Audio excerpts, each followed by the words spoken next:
ዛሬው ሩዬ ፈንደል እያለ እንደምታውቁት ወደ ከተማ እየወጣ ነው። ግን ዝናብ አለ ማለት ነው። ጥላ ይዟል ማለት ነው። ከዛ ፓስ ውስጥ ገባ፣ ወደ ከተማው ደረሰ ማለት ነው። ወደ ሱፐርማርኬት ፈንደል እያለ ደረሰ። ከዛ ዛሬ ሩቢያን ነው መግዛት የሚፈልገው። ሩቢያን ገዝቶ ከገዛ በኋላ ወደ ቤቱ ፈንደል እያለ ደረሰ ማለት ነው። ሊፍቱ ጋር ደረሰ ማለት ነው። ሊፍቱ ግብት አለ፣ ወደ ቤቱ ገባ ማለት ነው። ያመጣው ሩቢያን እያጠበው ነው እንግዲህ። እዚህ ጋር ካጠበው በኋላ ቆሻሻው ከቆሻሻ ንጹህ ከንጹህ እያደረገ ነው። ከማካሩና ጋር ሊሰራው ማለት ነው።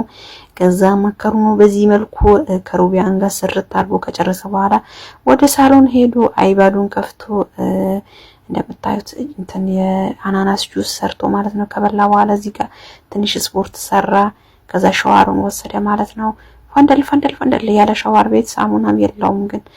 ከዛ መጨረሻ ሊተኛ ሲል እንደምታዩት ወተቱን ጥጥ አድርጎ እንቅልፍ ተኛ።